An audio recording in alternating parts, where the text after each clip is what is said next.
உலகெங்கிலும் வாழும் அன்பினையே நேசிக்கும், அன்பினையே சுவாசிக்கும், அன்பினையே வாசிக்கும், அன்பினையே பூசிக்கும் அனைத்து அன்பு நெஞ்சங்களுக்கும் எனது அன்பான வணக்கம்.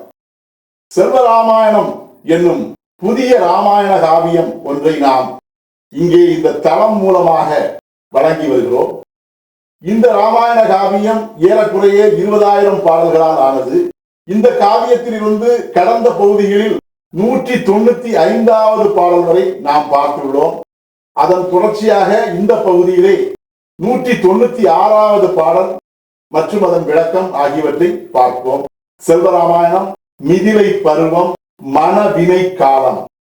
தயரதனுக்கு எழுதிய அழைப்போலையில் மன்னனுக்குரிய முத்திரையும் மோதிரமும் வைத்து சனக மன்னன் அழைப்போலை எழுதுதல். பாடல் எண் 196.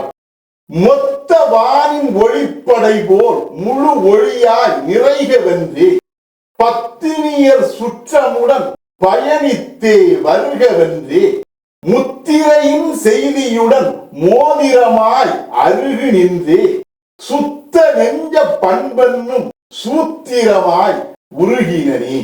இது அந்த 196வது பாடல். இந்த பாடலுக்கான விளக்கத்தை காண்போம்.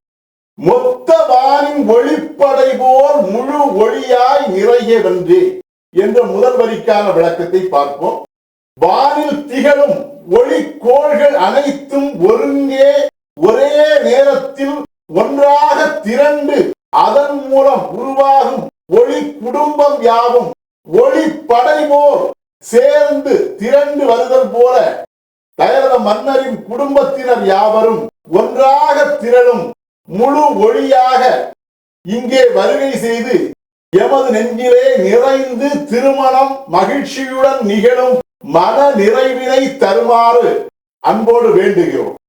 பத்தினிய சுற்றமுடன் பயணித்தே வருகவென்றே தயரத மன்னராகிய நீவிர் உமது 3 மனைவியருடனும் உமது சுற்றத்தால் என்னும் உறவினர் யாவருடனும் பயணம் மேற்கொண்டு மிதிலை நகரத்துக்கு வருகை செய்ய வேண்டும் என்றும் அழைப்போலையில் எழுதிய சனக மன்னனானவன் முத்திரையின் செய்தியுடன் மோதிரமாய் அருகி நின்றே சுத்த நெஞ்ச பண்பென்னும் சூத்திரமாய் உருகினனே என்ற கடைசி 2 வரிகளுக்கான விளக்கத்தை பார்ப்போம்.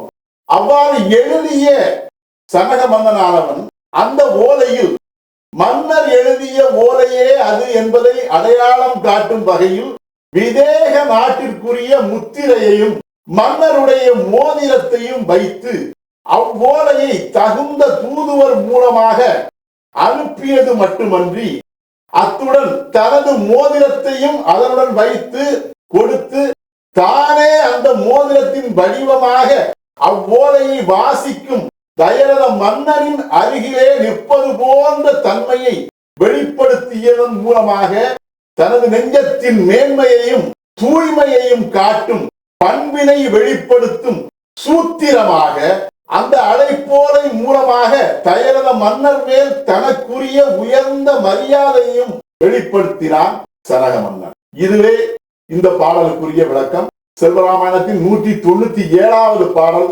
மற்றும் அதன் விளக்கம் ஆகியவற்றை அடுத்த தொடரில் காண்போம். செல்வராமாயணத்துக்கு உங்கள் அன்பையும் ஆதரவையும் தொடர்ந்து தருமாறு அன்போடு கேட்டுக்கொள்கிறேன். அனைவருக்கும் நன்றி, வணக்கம்.